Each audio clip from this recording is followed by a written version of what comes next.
अस्सलाम वालेकुम स्टूडेंट्स, हम पढ़ रहे 9th क्लास फिजिक्स का चैप्टर 5 और आज का हमारा टॉपिक है यूनिवर्सल लॉ ऑफ ग्रेविटेशन, जिसको हम न्यूटन लॉ ऑफ ग्रेविटेशन भी कहते हैं। आइए देखते हैं कि लॉ क्या स्टेटमेंट देता है। एक्चुअल में ये न्यूटन का लॉ है, सो हमने कहा कि according to Newton's law of universal gravitations, चूँकि ये एक यूनिवर्सल लॉ है, दैट्स वाई इसी को हम यूनिवर्सल लॉ ऑफ ग्रेविटेशंस भी बोलते हैं और न्यूटन लॉ ऑफ ग्रेविटेशंस भी कहते हैं।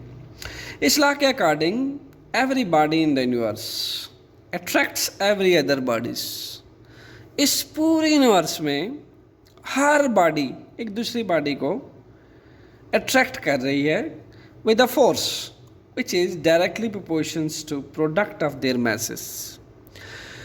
अब लाजमी सी बात है कि जो अट्रैक्शंस है वो किसी ना किसी फोर्स से होगी, और वो जो फोर्स है वो किस चीज़ के डायरेक्टली प्रोपोर्शन है, वो है प्रोडक्ट ऑफ मैसेस के। उनका जो प्रोडक्ट है, ठीक है, उन बॉडीज़ का जो मैसेस का प्रोडक्ट है उनके डायरेक्टली प्रोपोर्शन है।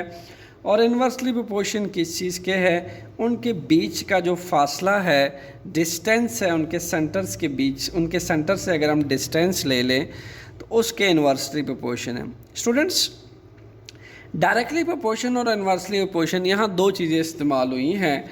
डायरेक्टली प्रोपोर्शन हमारे पास होता है कि अगर मैं एक चीज़ बढ़ाऊँ तो दूसरी चीज़ भी उसके साथ इक्वली बढ़े, उसको हम कहते हैं डायरेक्टली। एक चीज़ के बढ़ने से दूसरी चीज़ का बढ़ना, यानी यहाँ पे मैसेस का अगर मैं मैग्नीट्यूड बढ़ाऊँ, मैसेस बढ़ती चली जाएं, ठीक है, बड़े मैसेस पे फोर्स जो है वो ज़्यादा बढ़ेगी, छोटे मैसेस पे फोर्स कम बढ़ेगी, ठीक है। तो जैसे जैसे मैसेस का मैग्नीट्यूड बढ़ेगा ऐसे ऐसे फोर्स का मैग्नीट्यूड भी बढ़ेगा, ठीक है, फोर्स भी बढ़ेगी, डायरेक्टली बढ़ेगी। इसको कहते हैं एक चीज़ से बढ़ने से दूसरी चीज़ का बढ़ जाना। फिर नेक्स्ट मैंने यूज़ किया हुआ inversely proportion to square of distance between them. Inverse किसको कहते हैं? उल्टा, मीन्स के एक चीज़ के बढ़ने से दूसरी चीज़ का कम होना। यहाँ पे आप देख रहे हो ये दो मैसेस है, ठीक है, और एक मैस का ये सेंटर है, मैस M1 का, मैस M2 का ये सेंटर है। अब इन दोनों मैसेस के सेंटर्स के बीच का फासला, यानी मैं अगर M2 को M1 से दूर लेके जाऊं या M1 को M2 से दूर लेके जाऊं तो ये क्या हो रहा है? डिस्टेंसेस बढ़ रही हैं। तो डिस्टेंस के बढ़ने से क्या होगा, यानी अगर मैं डिस्टेंस को बढ़ाऊंगा, ठीक है, डिस्टेंस बढ़ेगा तो जो ग्रेविटेशनल फोर्स है वो डिक्रीज करेगी। इसको कहते हैं इनवर्स रिलेशन, एक चीज़ से दूसरी चीज़ का, एक चीज़ के बढ़ने से दूसरी चीज़ का कम होना, ठीक हो गया। तो मैं इसका अगर कंबाइन स्टेटमेंट का मतलब निकालूं तो क्या बनता है? ये कहता है कि दुनिया में हर मैस, यानी हर बॉडी जिसका कुछ ना कुछ मैस है, नॉन ज़ीरो मैस है, ठीक है, नॉन ज़ीरो मैस बॉडी जो है वो हर दूसरी बॉडी को अट्रैक्ट कर रही है अपनी तरफ, ठीक है, उसके बीच में अट्रैक्शन है। हर नॉन ज़ीरो मैस बॉडी दूसरे नॉन ज़ीरो मैस बॉडी को अट्रैक्ट कर रही है। नॉन ज़ीरो मैस का क्या मतलब है कि उसका कुछ ना कुछ मैस होना चाहिए, बेशक 0.1 ग्राम ही क्यों ना हो, तो वो 0.1 ग्राम बॉडी ही दूसरी बॉडी को अट्रैक्ट कर रही है इस यूनिवर्स में, ठीक है। बट वो जो अट्रैक्शंस का मैग्नीट्यूड है या उस अट्रैक्शंस की जो स्ट्रेंथ है वो किस पे डिपेंड कर रही है? उनके मैसेस के प्रोडक्ट पे और उन दो बॉडीज़ के बीच में फासले पे। यानी अगर मैं इस डायग्राम के थ्रू मतलब बताऊं कि यहाँ पे आपके पास एक मैस M1 है, ये मैस M2 है।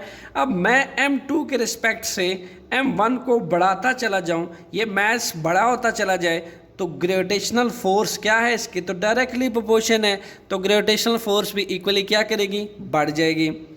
इसी तरीके से अगर M2 को मैं M1 के रिस्पेक्ट से दूर लेके जाऊं, फासला ज़्यादा करूं, तो फिर भी ग्रेविटेशनल फोर्स की जो मैग्नीट्यूड है वो कम होगी। इसी तरीके से अगर M1 को M2 से दूर लेके जाएं तो फिर भी ग्रेविटेशनल फोर्स की जो मैग्नीट्यूड है वो डिस्टर्ब होगी। सो लेट्स सी, देखते हैं कि इस लॉ का जो फर्स्ट पॉइंट है इसको हम एक मैथमेटिकल एक्सप्रेशन देते हैं। Every body in the universe attract every other body which is directly proportions to product of their masses. यानी जो हर बॉडी दूसरी बॉडी को अट्रैक्ट कर रही है वो किसी ना किसी फोर्स के साथ अट्रैक्ट कर रही है, तो आई ए वो फोर्स है F, ठीक हो गया। And this force F is directly proportion to product of the masses M1 M2, इसको हम इक्वेशन 1 बोल देते हैं। सिमिलरली अगर हम पॉइंट 2 पे गौर करें तो पॉइंट 2 क्या कहता है, which is directly proportion to product of masses, और पॉइंट 2 कहता है कि an inversely proportion to square of distance between them, inverse relation है। तो इनवर्स जो भी चीज़ होती है उसको हम रेसिप्रोकल में लिखते हैं। स्क्वायर है चूंकि डिस्टेंस का, तो हम स्क्वायर डाल देंगे, square of distance between them. तो ये जी दोनों पॉइंट्स इसके क्लियर हो गए। अब मैस है एक स्केलर क्वांटिटी, उसमें सिर्फ होता है मैग्नीट्यूड, यानी स्केलर क्वांटिटी सिर्फ मैग्नीट्यूड से एक्सप्लेन हो जाती है। इसका मतलब ये है कि ये मैस M1 या M2 दोनों में से अगर एक भी लार्ज है, M2 लार्ज है, बहुत ज़्यादा एक्सट्रीमली लार्ज मैस है M1 से, जैसा कि अर्थ का, ठीक है। यहाँ पे देखें आप, इस मैस M1 को मान लें कि ये अर्थ है। अर्थ का तो बहुत ज़्यादा एक्सट्रीमली लार्ज मैस है, कितना मैस है 6.0 मल्टीप्लाई 10⁻24 kg मैस है इसका। मीन्स के 6 के साथ अगर हम 24 जीरोज़ लगाएं तब जाके मैस ऑफ अर्थ अप्रॉक्सीमेटली आता है हमारे पास। It's extremely big mass of earth. अब इसके मुकाबले में अगर एक छोटू सा मैस हो M2 किसी भी ऑब्जेक्ट का, जैसे इस मार्कर का, इस पेंसिल का, या फिर इस बॉल का, ठीक है, कोई भी इन 3 ऑब्जेक्ट्स को ले लें, इनके छोटे छोटे मैस, ठीक है, जो कि ऑलमोस्ट ग्राम्स में आते हैं या फिर केजी में भी आते हैं, it doesn't make any difference to this bigger mass 6 multiply 10⁻24 kg। अब वो कहता है कि इन दोनों के प्रोडक्ट के डायरेक्टली प्रोपोर्शन है ग्रेविटेशनल फोर्स। लाजमी सी बात है, जब इतने बड़े मैस के साथ इतने छोटे बाल का छोटा मैस आप मल्टीप्लाई करेंगे तो मैग्नीट्यूड क्या आएगा, बहुत बड़ा आएगा। और ऐसे में ग्रेविटेशनल फोर्स भी क्या होगी, बहुत ज़्यादा होगी। तो जो ग्रेविटेशनल फोर्स बहुत ज़्यादा होगी तभी तो ये मैस नीचे को आता है ऊपर फेंकते हुए, ठीक है, तभी तो ये बिगर मैस, एक बड़ी मैग्नीट्यूड वाली अर्थ की मैसिव वैल्यू इस छोटे मैस को अपनी तरफ खींच रही है, ठीक है, एक स्ट्रांग ग्रेविटेशनल फोर्स के साथ। तभी इस मार्कर को ऊपर फेंकते हैं तो ये मार्कर नीचे आता है, गिरता है, ठीक है। इसी तरीके से अगर मैं इसके डिस्टेंस की बात करूं तो डिस्टेंस क्या है कि दो बॉडीज़ के सेंटर्स के बीच का फासला, यानी अगर मैं सेंटर के बीच का डिस्टेंस बढ़ाता चला जाऊं तो gravitational force of attractions inverse proportions के साथ वो कम होती चली जाती है। So if we combine equation 1 and 2 तो हम ये लिखते हैं कंबाइनिंग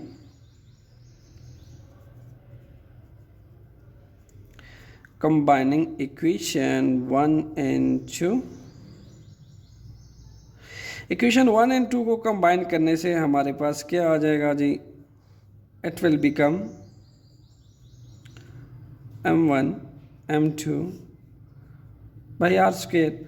सो ये प्रोपोर्शनल साइन हटाना पड़ेगा हमें ताकि हमें ग्रेविटेशनल कांस्टेंट तक पहुंच सकें। तो हम इक्वल जब भी लेकर आते हैं एक फार्मूला बनाने के लिए तो हम प्रोपोर्शनलिटी साइन हटाने के लिए कोई ना कोई कांस्टेंट लगाते हैं। तो यहाँ पे इस प्रोपोर्शनलिटी साइन को हटाने के लिए एक ग्रेविटेशनल कांस्टेंट लगेगा, that will be capital G M1 M2 by R square. Keep in mind where G is a gravitational constant, where G is gravitational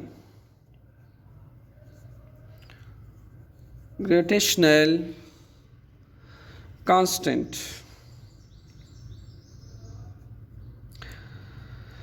and this gravitational constant value is 6.67 multiplied 10⁻⁻11. Clear? And its unit is newton metre square kg minus 2। Don't worry about the unit, ऐसा unit हम इसको अभी separately find out करेंगे, ठीक है। ये हमारे पास finally gravitational force की एक इक्वेशन डेवलप हो गई है। F is equal to capital G m1 m2 divided by r square, where G is the gravitational constant. And इस ग्रेविटेशनल कांस्टेंट की हमारे पास एक कांस्टेंट वैल्यू होती है, that is 6.67 multiply 10⁻⁻11 newton metre square per kg square. Okay students, आइए अब हम ग्रेविटेशनल कांस्टेंट का यूनिट फाइंड आउट कर लेते हैं। बिकॉज इसके यूनिट है newton metre square per kg minus 2। आपको ज़रूरत नहीं है इसको रट्टा लगाने की या इसको इस तरह से याद करने की, आप इसको अपने तौर से भी निकाल सकते हैं, ठीक है। आपके पास फार्मूला है जो अभी हमने निकाला है, F is equal to capital G m1 m2 by r square. ये हमारे पास आई थी इक्वेशन 3। सो एफ ही रीअरेंज इक्वेशन 3, यानी अब अगर इसको रीअरेंज करते हैं, rearrange equation 3 for the value of you can say that value B और यूनिट बी, ठीक है, फॉर द वैल्यू और unit of capital G। So rearrange कैसे करना है, देखें आर स्क्वायर इस पे डिवाइड हो रहा है, दूसरी साइड पे जाके मल्टीप्लाई हो जाएगा, m1 m2 मल्टीप्लाई हो रहे हैं, दूसरी साइड पे जाके डिवाइड हो जाएंगे। So you will get capital G and then F R square, because R square multiply होने वाला है एफ से, F R square and m1 m2 इसके साथ मल्टीप्लाई हो रहे हैं, सो दूसरी साइड पे जाके डिवाइड हो जाएंगे। हमेशा जो क्वांटिटी न्यूमरेटर में मल्टीप्लाई होती है वो दूसरी साइड पे डिनोमिनेटर में डिवाइड होती है, और जो डिवाइड होती है डिनोमिनेटर में वो दूसरी साइड पे न्यूमरेटर में मल्टीप्लाई हो जाती है। So I do the same process here. So आपके पास आ चुकी है कैपिटल G की वैल्यू। आइए अब इसका यूनिट फाइंड आउट करते हैं। स्टूडेंट आप अच्छी तरह जानते हैं where F is the force and F is the force, और फोर्स की यूनिट होती है newton, where m1 and m2 both are masses। सो इसकी यूनिट होती है किलोग्राम, एंड यहाँ पे r जो है डिस्टेंस है between the centres, distance between centre of two bodies. तो डिस्टेंस को जो है वो हम किस चीज़ में मेजर करते हैं, डिस्टेंस को हम मीटर में मेजर करते हैं, तो इसको फिर हम एक यूनिट असाइन कर देंगे, that is SI unit meter. आइए putting these 3 respective units and their respective value, put newton in force, put meter in R, put kg in mass. So let's see what we will get. So capital G is equal to Newton. I just put Newton in place of force. I will put meter in place of radius R, meter square. M1 is kg, M2 is kg. So you will get Newton meter square kg square, and हम इसको इस तरह से भी लिख सकते हैं newton metre square kg minus 2। So here you get the unit of gravitational constant।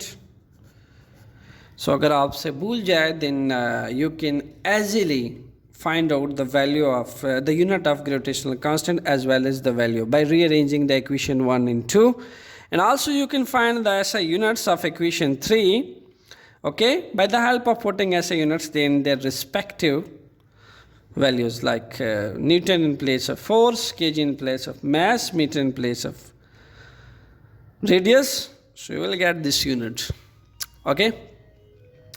सो इस वैल्यू के साथ साथ अगर हम इस यूनिट के साथ साथ अगर हम बात करते हैं वैल्यू ऑफ G की, ठीक है, value of capital J.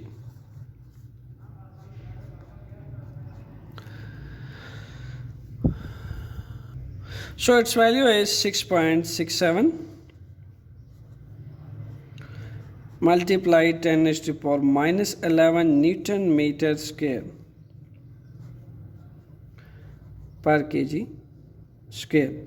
Students सबसे पहले हम ग्रेविटेशनल कांस्टेंट की इस वैल्यू पे गौर करते हैं, वैल्यू ऑफ जी पे गौर करते हैं। आपको नज़र आ रहा है कि यहाँ पे 10⁻⁻11 है, ठीक है, 10⁻⁻11 है। अगर आपको नज़र आ रहा हो तो ये वैल्यू बहुत बहुत बहुत स्मॉल है, it's very extremely small value, ठीक है। अब ये वैल्यू आपको क्या इन्फॉर्मेशन देती है, ये इससे हमें क्या इन्फॉर्मेशन मिलती है, ये हमें बताती है कि जो extremely small value of capital G है, tell us that force of gravitation between any two ordinary object will be very very very weak. दो ऑर्डिनरी ऑब्जेक्ट कौन कौन से हो सकते हैं, ये दो मार्कर, ठीक है ना। ला तो कहता है कि every object in the universe attract every other object, then it means that this blue marker will attract this marker and this marker will attract the first marker, blue marker. So ये दोनों एक दूसरे को attract कर रहे हैं. Then why not these two marker are in motion? Why they are at rest? The answer is very simple. Answer क्या है कि एक्चुअल में कैपिटल जी की वैल्यू बहुत स्मॉल है, इंतहाई स्मॉल है। So this extremely small value of capital जी हमें ये बता रहा है कि ये जो दो ऑर्डिनरी ऑब्जेक्ट्स हैं जो कि बहुत स्मॉल ऑब्जेक्ट्स हैं, स्मॉल मास के ऑब्जेक्ट्स हैं, ठीक है, ये बिल्कुल इसीलिए मोशन नहीं कर रहे क्योंकि इनके दरमियान जो कैपिटल जी का मैग्नीट्यूड है वो बहुत स्मॉल है, ठीक है। That's why for ordinary objects we can say that the gravitational attractions, ठीक है, between two ordinary objects will be very very very weak. That's why दो ऑब्जेक्ट्स एक दूसरे को अट्रैक्ट तो करते हैं, बस हम उनकी जो अट्रैक्शंस हैं वो हम डिटेक्ट नहीं कर पाते, ठीक है। सो न्यूटन के अकॉर्डिंग ये दो ऑब्जेक्ट एक दूसरे को अट्रैक्ट कर रहे हैं but they are at rest. अब हम बात करते हैं gravitational force between object of small size and big size. सबसे पहले हम बात कर लेते हैं स्मॉल साइजेज ऑब्जेक्ट्स की। जैसा कि हम ये कहें कि एक छोटा सा बॉल, ये एक छोटा सा बॉल, एक स्मॉल मास का बॉल एक बिगर मास ऑफ अर्थ के ऊपर पड़ा है, उसकी सरफेस के ऊपर, एक तो ये हम कह सकते हैं। दूसरा हम ये ने टू बॉल्स ली हैं, ठीक है, ये आपको नज़र आ रहा होगा। ये दो बॉल्स जो हैं स्मॉल साइजेस के बॉल हैं, ठीक है, और इनके ओबियसली अगर ये स्मॉल साइजेस के बॉल हैं तो उनके मैसेस भी स्मॉल होंगे, ठीक है। अब न्यूटन कहता है कि every object in the universe attract every other object, so every object in this universe like this two balls attract every other object, ठीक है, with a force of attraction. Now this force is directly proportional to product of their masses. अब अगर मैं इन दोनों का mess का product लूँ students, वो तो इंतहाई स्मॉल मैग्नीट्यूड आएगा, इसका प्रोडक्ट और इसका प्रोडक्ट। यानी मैं अगर मान लूँ कि ये 10 ग्राम मैस का बॉल है, ये भी 10 ग्राम मैस का बॉल है, ठीक है। अब 10 ग्राम मल्टीप्लाई करूँ तो क्या आया, 100 ग्राम। अब 100 ग्राम के अंदर जो ग्रेविटेशनल कांस्टेंट का वैल्यू है 6.67 मल्टीप्लाई 10⁻⁻11, जो कि इंतहाई छोटी वैल्यू है, तो इनके दरमियान हम अट्रैक्शन हो रही है but we can't detect that. Okay, these two masses attract each other but we can't detect it. Why? Because the gravitational constant value is very small and then their masses are very small, so that's why the gravitational force between them are also very small. समझ आई? The gravitational force between them are also very small. But what about the mass of Earth in that black ball? Either the gravitational force between these two are very small. The answer is no. This black ball is stuck to the earth. Why? The earth hold it. Why? Because the mass of earth is very large and mass of that black ball is very small. So with the bigger mass, this black ball will be attracted toward the mass of the earth. We can demonstrate it like that. I drop it from some height it dropped to the earth. Look at that. So I thrown it upward. Look at that. It again dropped to the earth. Why? Because the gravitational force of attraction between the earth and that black ball is very, very large. Because the mass of earth is very large. So when I take a product of that small mass with that bigger mass, then I get the very, very bigger value of gravitational force of attractions. Okay, so we can say that bigger masses के product के लिए या बिगर massive objects के लिए gravitational force of attractions बहुत ज़्यादा होती है, जिसको हम इजीली डिटेक्ट कर लेते हैं. Being human we also stuck or hold to the earth. Earth हमें होल्ड रखता है अपने साथ. हम ऊपर की तरफ उड़ने की कोशिश करते हैं, हम जंप लगाते हैं, वापस अर्थ हमें खींचती है अपनी तरफ. वाई? बिकॉज हमारे और अर्थ के सेंटर के दरमियान ग्रेविटेशनल फोर्स ऑफ अट्रैक्शंस बहुत ज़्यादा है. लेकिन ये दो मास क्यों मोशन में नहीं है? Why they are stuck to this register page? होना तो ही चाहिए, इसकी तरफ खींचे, इसकी तरफ खींचे, दोनों मोशन करें, बट ऐसा नहीं है. Why? Because the gravitational force of attraction between them is very, very small due to their very small masses. समझ गए? और सिर्फ ये जो फोर्स ऑफ अट्रैक्शन थोड़ी है इनके दरमियान एयर है, इनके दरमियान एयर रेजिस्टेंस भी मौजूद है. ये दोनों खींच रहे हैं एक दूसरे को. इवन कि इनके मैसेज इतने छोटे हैं कि इनके दरमियान जो फोर्स ऑफ अट्रैक्शंस भी कम है और एयर रेजिस्टेंस की वजह से भी ये रेजिस्ट हो रहे हैं. So that's why we can't detect that gravitational force, but we can easily detect the gravitational force between Earth and the ordinary objects. Ordinary objects हम हैं, ये यूनिवर्स पे जितनी मौजूद चीज़ें हैं जिनका मैस जो है कंपेरेटिवली अर्थ के मैस के बहुत स्मॉल है. ठीक है, वो तमाम की ग्रेविटेशनल फोर्स हम डिटेक्ट कर सकते हैं. बट वो ऑब्जेक्ट जिनके मैसेस बहुत स्मॉल हैं, चूँकि उनका प्रोडक्ट बहुत स्मॉल है, तो उनका प्रोडक्ट स्मॉल है, तो उनके अंदर ग्रेविटेशनल फोर्स ऑफ अट्रैक्शन बहुत वीक है. क्यों वीक है? बिकॉज उनका कैपिटल जी का वैल्यू जो है, ग्रेविटेशनल कांस्टेंट वैल्यू आपको बताता है कि इनके दरमियान ग्रेविटेशनल फोर्स ऑफ अट्रैक्शन बहुत वीक है, क्योंकि इनके मैसेस स्मॉल है. ओके स्टूडेंट्स, अब इन्हीं बातों को जो हमने अभी बोली हैं, इसको ज़रा मैथमेटिकली प्रूफ करते हैं. ये मैथमेटिकली कैसे प्रूफ किया जाता है? मान लें कि ये जो मैंने वाइट बॉल ले रखा है, ठीक है, ये आपके पास इसका जो है 1 kg मैस है. ठीक है, इसी तरीके से इस रेड बॉल का भी मैं जो है 1 kg मैस ले लेता हूँ. इसको स्टूडेंट्स मैं कह देता हूँ मैस M1, इसको मैं कह देता हूँ मैस M2.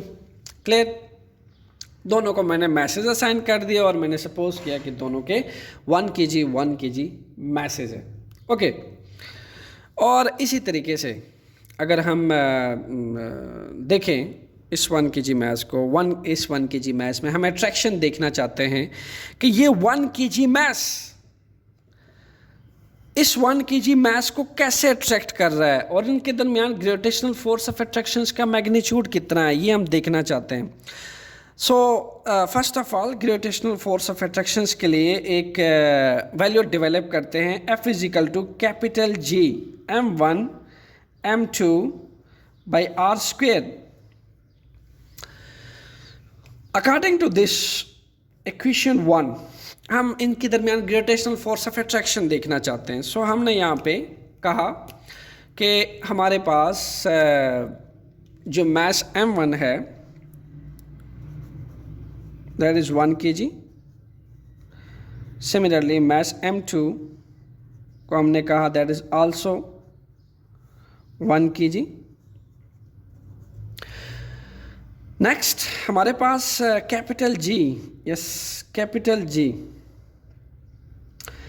G हमें गिवन है 6.67 मल्टीप्लाई 10⁻⁻11. यूनिट हमेशा साथ लिखा करें जब भी आप कोई भी वैल्यू लिखते हैं. Newton metre square per kg -2. And then last में डिस्टेंस हम एज्यूम कर लेते हैं कि ये दोनों के दोनों ऑब्जेक्ट्स एक दूसरे से कितना फासले पे हैं. एक दूसरे के सेंटर से हम एज्यूम कर लें कि ये 1 मीटर फासले पे हैं.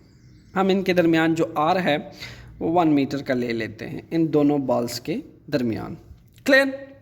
सो we can take R is 1 metre. आइए न्यूमेरिकली देखते हैं कि हमारे पास क्या आंसर आता है इस केस में। Just put these all value in equation 1। f is equal to 6.67 multiplied 10 raised to power minus 11 Newton meter square per kg square, multiply 1 kg, multiply 1 kg divided by 1 meter. Clear? So students यहाँ पे first of all हम ये देखते हैं, अगर इस पूरे को हम शॉर्ट आउट करें तो हमारे पास ये 1 है, ये 1 है, 1 cross 1 we will get 1, the answer will 1। सो न्यूमरेटर में तो जी हमारे पास सिंपल आ जाएगा 6.67 multiply 10 raised to power minus 11 newton metre square and per KG square. यहाँ पे ये किलोग्राम है, ये किलोग्राम है, ये दोनों एक दूसरे से मल्टीप्लाई हो जाएंगे तो ये किलोग्राम स्क्वेयर आ जाएगा। They will cancel each other because +2 exponent -2 exponent, the answer will become 0 and KG 0 जो है हमारे पास 1 आ जाएगा। सिमिलरली ये 1 मीटर स्क्वेयर है, ठीक है, एंड मीटर स्क्वेयर से कट आउट हो जाएगा। लास्ट में आपके पास जो f का आंसर आ जाएगा that will equal to 6.67 multiply 10 raised to power minus 11। अब अगर इस 6.67 मैं क्यों कहता हूँ कि बहुत छोटी वैल्यू है, देखो अगर मैं इसको एक साइंटिफिक नोटेशन में के बजाय इसको मैं एक सिंपल फॉर्म में लिखूँ, ठीक है, वो क्या लिखी जाएगी, चूँकि 11 ज़ीरो है, माइनस पावर है तो माइनस पावर मीन्स के 10 ज़ीरोज़ इसके स्टार्ट में आ जाएंगे। 0.2 4 6 8 10 6 6 7। ये देखें इतनी स्मॉल वैल्यू है, significantly it's a very very very very small value. 10 zeros initially इसके स्टार्ट में लगे हैं। अब इतनी स्मॉल वैल्यू की वजह से क्या आप ग्रेविटेशनल फोर्स को डिटेक्ट कर सकते हैं इन दोनों के बीच में? The answer is no. ये मैथमेटिकल वैल्यू आई है यानी इसके दरमियान जो ग्रेविटेशनल फोर्स ऑफ अट्रैक्शन आई है वो बिल्कुल किसकी इक्वल आई है, वो कैपिटल जी की इक्वल आई, यानी इस केस में जो ग्रेविटेशनल फोर्स ऑफ अट्रैक्शन आई है that is equal to capital G. और ये आपको क्या बता रहा है कि इसके दरमियान जो अट्रैक्शंस हैं दो बॉल्स के दरमियान, अट्रैक्शंस चूँकि बहुत वीक है due to this very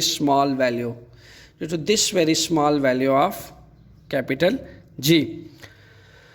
hopefully यहाँ तक आपका कंसेप्ट क्लियर हो गया होगा कि सर अगर न्यूटन ने कहा था कि हर ऑब्जेक्ट दूसरे ऑब्जेक्ट को खींच रहा है तो फिर ये जो ऑब्जेक्ट एक दूसरे को खींच रहे हैं तो हम इनकी मोशंस को क्यों नहीं देख सकते, क्यों रेस्ट पे होते हैं? आंसर मैथमेटिकली भी आपने देख लिया और वर्बली भी मैंने आपको बता दिया कि चूँकि इनके दरमियान ग्रेविटेशनल फोर्स ऑफ अट्रैक्शन बहुत वीक होती है, दैट्स वाई।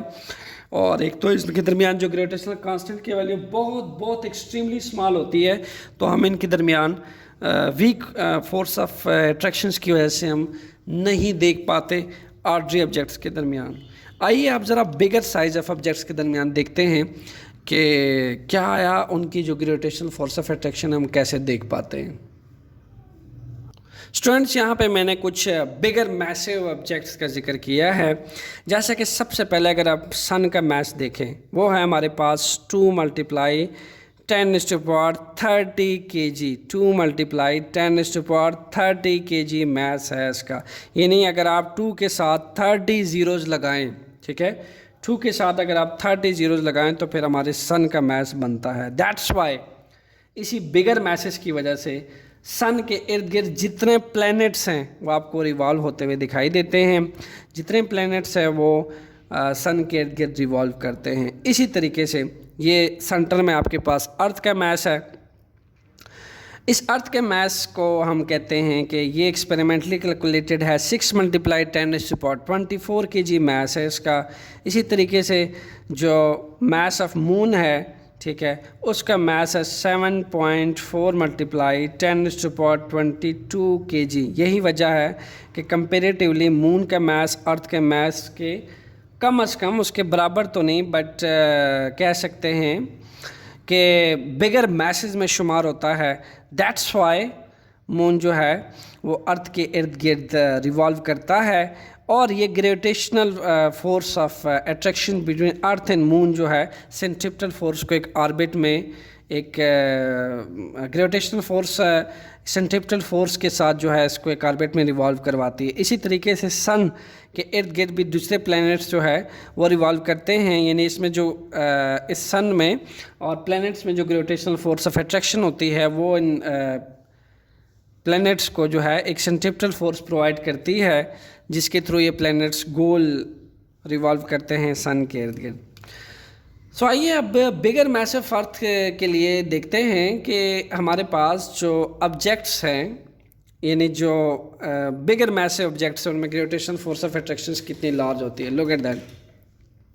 हम अगेन इसके लिए एक ग्रेविटेशनल फोर्स का फॉर्मूला लिख लेते हैं। F is equal to capital G m1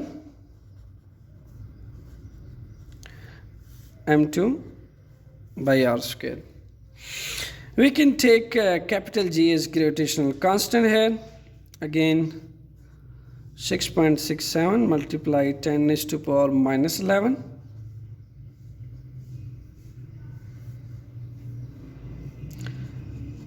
Newton metre square per kg-2। यहाँ पे अब मैं थोड़ा सा केस चेंज करता हूँ। मैं 1 kg सपोज़ कर लें कि इस बॉल का मास 1 kg है, ठीक है। इस 1 kg मास बॉल को मैंने अर्थ के ऊपर रखा हुआ है, ठीक है। दिस इज़ द अर्थ के ऊपर 1 kg मास पड़ा हुआ है। अब इसके अंदर मैं ग्रेविटेशनल फोर्स का मैग्नीट्यूड देखना चाहता हूँ कि इसके अंदर कितनी अट्रैक्शंस मौजूद होगी, यानी ये अर्थ जो है कितनी फोर्स लगा के इस मास को एग्जर्ट करेगा, ठीक है, कितनी फोर्स एग्जर्ट करेगा, इसको खींचेगा अपनी तरफ। सो मैं जो आपके पास m1 है, ठीक है, वो तो हमारे पास मास ऑफ अर्थ है, इसलिए मैं इसको कैपिटल M कह देता हूँ। दैट इज़ 6.0 × 10⁻24 kg, ठीक है। और m2 चूँकि दैट इज़ वेरी स्मॉल, इसलिए मैं इसको स्मॉल वैल्यू दे देता हूँ। That is equal to 1 kg। सो यहाँ पे केस क्लियर हो गया, और इनके दरमियान जो रेडियस है, ठीक है, वो हम ऑब्वियसली चूँकि अब अर्थ इन्वॉल्व हो चुकी है तो हम अर्थ का रेडियस ले लेंगे, ठीक है। अर्थ के सेंटर से इस सब्जेक्ट का जो फासला है वो भी हमारे पास एक्सपेरिमेंटली कैलकुलेटेड है, ठीक है। रेडियस ऑफ अर्थ, जो ऑब्जेक्ट्स अर्थ पे पड़ी होती हैं या अर्थ के रिस्पेक्ट से हम उनकी ग्रेविटेशनल अट्रैक्शन देखना चाहते हैं, उस लिहाज से फिर हम रेडियस ऑफ अर्थ लेते हैं, रेडियस ऑफ अर्थ। सो यहाँ पे रेडियस ऑफ अर्थ क्या है स्टूडेंट्स? रेडियस ऑफ अर्थ है हमारे पास 6.4 मल्टीप्लाई 10⁻6 मीटर, जो हम न्यूमेरिकल में यूज़ करते हैं। So put all these value and equation 1 we want to see कि एक बिगर ऑब्जेक्ट्स लाइक अर्थ एक आर्टरी ऑब्जेक्ट्स पे कितनी फोर्स लगाता है, ठीक है, जो हमें डिटेक्ट हो जाती है, जिसको हम ऊपर फेंकते हैं, लाइक इसको ऊपर फेंका, ये नीचे को गिरा, तो ये क्यों होता है, कितनी फोर्स इस पे एग्जर्ट होती है, क्या वो पिछले केस जैसे छोटी है या बिगर फोर्स है, just you want to see that. So F is equal to 6.7 multiply 10⁻⁻11। Okay, ये क्या है? एक कैपिटल G की वैल्यू है, newton metre square per kg-2, and इसके साथ है हमारे पास masses. So 6 multiply 10⁻24 kg multiply 1 kg। Okay, ये हमारे पास आ गई मैसेस। डिनोमिनेटर में चूंकि r है, वो भी हमारे पास रेडियस ऑफ अर्थ है। रेडियस ऑफ अर्थ है हमारे पास 6.4 मल्टीप्लाई 10⁻6 मीटर का होल स्क्वायर। स्टूडेंट्स, अगर हम कैलकुलेटर लगा के इस वैल्यू को फाइंड आउट करें तो हमारे पास क्या कंक्लूजन आता है? हमारे पास कंक्लूजन आता है F is equal to 9.8 newton force आती है। 9.8 न्यूटन फोर्स अर्थ एग्जर्ट करता है इस बॉल पे, ठीक है।